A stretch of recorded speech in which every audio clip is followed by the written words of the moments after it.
Case తాత్సారం చేస్తా ఉన్నారు. నిందితులు ఎవరో పెబ్బేరు ఎస్ఐ గారికి కూడా స్పష్టంగా తెలుసు, పోలీసులకు తెలుసు. అయినా ఎందుకు మీరు పట్టుకుంటలేరు? నిందితులు ఇప్పుడు ఎక్కడనో జరిగితే విదేశాల్లో పట్టుకొస్తున్నటువంటి పోలీస్ వ్యవస్థ పెబ్బేరు పట్టణంలో ఉన్నటువంటి నిందితులను, పెబ్బేరు పట్టణంలో ఉన్నటువంటి వారిని ఎందుకు మీరు అరెస్ట్ చేస్తలేరు? మీరు వాళ్ళను వెనకేసుకొచ్చే నాయకులు ఎవరు? ఆ నాయకులకు అంటే ఎందుకు అంత భయం మీకు అని అడుగుతా ఉన్నా. అందుకే ప్రభుత్వ ఆస్తి, ప్రజల ఆస్తి నష్టం చేసిన వెంటనే అరెస్ట్ చేయాలి. దీనిపైన మేము బీసీ పొలిటికల్ చేసేద్దాం అనేక పోరాటాలు చేసినాం. డీజీపీకి కంప్లైంట్ చేసినాం, విజిలెన్స్ డీజీపీకి కూడా కంప్లైంట్ చేస్తాం. ఈ కేసు అవసరమైతే ఈరోజు ఢిల్లీకి పోయి కూడా ఈరోజు సిబిఐకి కూడా మేము కంప్లైంట్ చేస్తాం.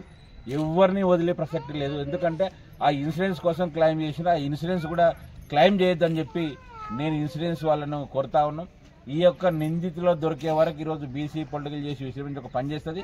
ఒకవేళ మీరు కాదు వాళ్ళకి సపోర్ట్ చేస్తారనుకుంటే ఖచ్చితంగా బీసీ పొలిటికల్ చేసి తీసుకొని వాళ్ళని పేర్లు కూడా మేము త్వరలో వెల్లడిస్తాం. ప్రభుత్వ ఆస్తి నష్టం చేసే ఎవరైనా సరే, ప్రజల ఆస్తులు, ప్రజల జోలికి ఎవరు వచ్చినా సరే, ఎంత పెద్దవారున్నా సరే, వారి వెనుక ఎంత పెద్ద నాయకుడున్నా సరే ఎవరిని వదిలిపెట్టే ప్రసక్తి లేదు. ప్రజల పక్షాన బీసీ పొలిటికల్ చేసి పోరాటం కొనసాగిస్తాం ఉన్నాం. వాళ్ళు ఇప్పుడు ప్రజల్లో ఎవరు చేస్తున్నది ప్రజల్లో ఉంది, కొద్దిమంది పేర్లు వినిపిస్తూ ఉన్నాయి. కానీ మాకు చట్టం పైన గౌరవం ఉంది కాబట్టి చట్ట ప్రకారం వెళ్తా ఉన్నాం. ఒకవేళ వాళ్ళు ఇంకా తాత్సారం చేస్తే ప్రజాభిప్రాయాన్ని మేము చట్టం ముందు ఉంచుతాం.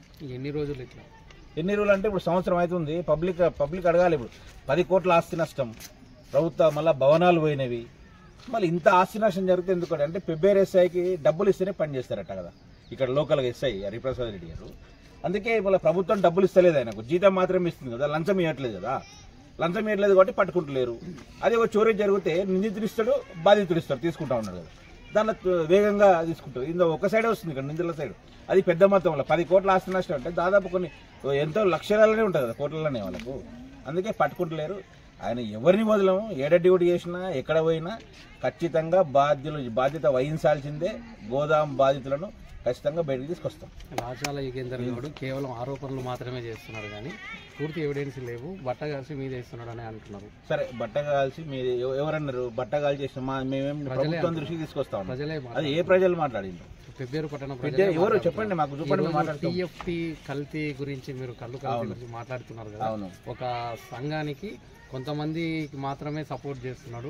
మా కులస్తుల్లో ఉండి కూడా ఆయన మా దగ్గర ఎలాంటి డిస్కషన్ చేయకుండా మమ్మల్ని బదలాం లేపే ప్రయత్నం చేసిండు. టీఎఫ్టీ దానికి లైసెన్స్ 90 మంది ఒక సైడ్ ఉన్నారు, కేవలము 5 మంది ఒక సైడ్ ఉన్నారు. ఏదైనా ఏ సొసైటీ అయినా ఏ సంఘం అయినా ఊర్లో కళ్ళు అనేది అందరికి సంబంధించింది వృత్తి. ఆ వృత్తిలో నష్టం వచ్చినా లాభం వచ్చినా అందరు భరిస్తారు. కేవలం లైసెన్స్ ఉందని అడ్డం పెట్టుకొని కేవలం మేమే ఉంటామంటే కాదు కదా. ఇప్పుడు 95 మంది ఉన్నాం. మనం మెజారిటీ ఎక్కడ లెక్క చేస్తాం? ఒక ఎమ్మెల్యే కానీ ఒక గెలుపు కానీ దేని ప్రామాణికంగా తీసుకుంటాం? సగభాగం ప్రామాణికంగా తీసుకుంటాం. మళ్ళీ 95 మంది ఉన్నప్పుడు, 90 మంది ఒక సైడ్ ఉన్నప్పుడు, 5 మంది ఒక సైడ్ ఉన్నప్పుడు ఎవరి వైపు న్యాయం ఉంటుందన్నది మీరు ఆలోచించండి. మీడియా వాళ్ళు దాని టీఎఫ్టీ వాళ్ళతోనే మీరు కలిసి మాట్లాడే ఆల్రెడీ అన్ని చర్చలు అయినాయి. ఈఎస్ గారు మాట్లాడిండ్రు, అన్ని మాట్లాడిండ్రు. కాకపోతే దాంట్లో రాజకీయ జోక్యం ఉన్నందుకు అవుతలేదు. ఆ రాజకీయ జోక్యం తగ్గాలని మాట్లాడదాం. దాని అలసిగా చూసుకొని కొంతమంది ఓన్గా వార్తలు రాసింది. కొంతమంది ఏమన్నా ఈ రోజు ప్రెస్ నోట్ ఇచ్చిర్రు, వీడియోలు కూడా నేను విన్నా. ఏమనుంది?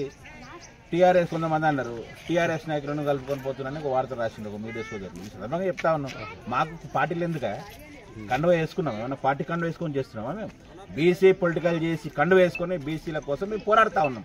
బీసీల కోసం పోరాడుతున్నాం కాబట్టి అందరి కోసం పోరాడుతాం. మేము బీసీ పొలిటికల్ ఎజెండా.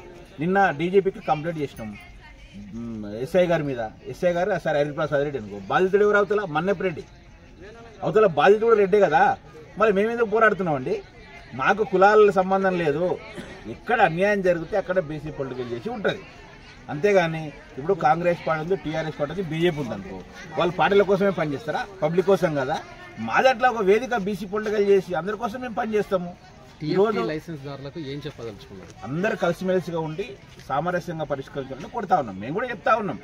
ఇప్పుడు అందరు కలుపుకొని 90 మంది అభిప్రాయం మేరకు 5 మంది కూడా వస్తే, లేకుంటే అందరూ ఒక ఏకాభిప్రాయం తీసుకుంటే మంచిదే కదా. ఏకాభిప్రాయం రావాలని అంటాం. మీ మధ్యలో గొడవలు పెట్టుకొని ఈరోజు పబ్లిక్ ఇబ్బంది కలగొద్దు అన్నది మా ఆలోచన. అంతే తప్ప ఏదో ఇది చేస్తుర్రు వన్ సైడ్ ఉందంటే కాదు కదా. అట్లాంటి మళ్ళీ వాళ్ళు చిన్నారెడ్డి గారి పేరు అన్నారు, మళ్ళీ వాళ్ళకి ఎందుకు సపోర్ట్ చేస్తున్నాడు ఆయన? మళ్ళీ ఆయన ఇది చేస్తున్నారు అట్లా, మళ్ళీ ఆయనకు వాళ్ళు పోషిస్తూ ఉన్నారా? ఆయనకి ఏమైనా డబ్బులు ఇస్తున్నారా? మరి అది కాదు కదా. అనవసర ఆరోపణలు కొద్దిమంది కావాలని ప్రేరేపితంగా చేస్తూ ఉన్నారు. ఎందుకంటే రాచాల యుగంధర్ గౌడ్ని డైరెక్ట్ ఎదుర్కొనే దమ్ము ధైర్యం ఎవరికి లేదు. ఏదో అడ్డం పెట్టుకొని చేస్తే అదే కదా, అసలు లేదు కదా. మగతాన్ని ఉన్నాడు ముందు వచ్చి మాట్లాడాలి నాతోన, నేను దానికి సమాధానం చెప్తా. ఊరికి అనవసరంగా ఎవరినో పేద ప్రజలను ఇబ్బంది పెట్టి మాట్లాడితే కాదు కదా. ఈరోజు కూడా చాలా మంది పబ్లిక్ను ఉన్నారు, ఆ సోదరిమణులు వచ్చిండ్రు సమస్య మీద, కొద్దిమంది ఫోన్లు చేసి వాళ్ళని కూడా భయభ్రాంతలు గురి చేసిండ్రు. నాకు కూడా నోటీస్ వచ్చింది, మీరు వెళ్ళకండి, మీరు వాళ్ళు నిన్న నుంచి వస్తుండు కదా మా సమస్య. ప్రజాస్వామ్యంలో ఎవడన్నా మాట్లాడతాడు. రాజ్యాంగం ప్రకారం డాక్టర్ బాబాసాహెబ్ అంబేద్కర్ కల్పించిన రాజ్యాంగం ప్రకారం ఏ పౌరుడు దేశంలో ఎక్కడికైనా వెళ్తాడు, ఏదైనా మాట్లాడుతూ ప్రజాస్వామ్యం బద్దంగా మేము పనిచేస్తా ఉన్నాం కదా. ప్రజాస్వామ్యం బద్దంగా ఈరోజు పబ్లిక్లోకి వెళ్తా ఉన్నాం. దాన్ని మీరు తట్టుకోలేకంటే ఈరోజు బీసీ పొలిటికల్ సక్సెస్ అని చెప్తా ఉన్నాం. ఎందుకంటే వాళ్ళు భయపడుతున్నారంటే మా సక్సెసే కదా, అంతకంటే మార్నింగ్ వాక్ లో మీకు ప్రజలు అనేక సమస్యలు మీరు దృష్టి తీసుకుని వస్తున్నారు. అసలు ప్రజల సమస్యలను మీరు ఏ విధంగా పరిష్కరించడానికి ప్రయత్నం చేస్తారు బీసీ పొలిటికల్ చేసి? ముఖ్యంగా అభివృద్ధి కార్యక్రమానికి సంబంధించి స్థానిక ఎమ్మెల్యే గారి దృష్టికి తీసుకెళ్తాం. అభివృద్ధికి సంబంధించి ఎందుకంటే ఆయన ఆధ్వర్యంలో ఈరోజు స్థానిక ఎమ్మెల్యే గారు కూడా మనకు చాలా అద్భుతంగా పనిచేస్తా ఉన్నారు. మొన్ననే చూసినాం మనం సీఎం గారితోన దాదాపు 1000 కోట్ల పైన అభివృద్ధి పనులకు ఈరోజు మంజూరు తీసుకొచ్చి స్వయంగా సీఎం గారిని తీసుకొచ్చి శంకుస్థాపన చేయించింది. పెబ్బేరుకు 30 పడకల ఆసుపత్రి కావచ్చు, 500 పడకల ఆసుపత్రి వనపర్తి కావచ్చు.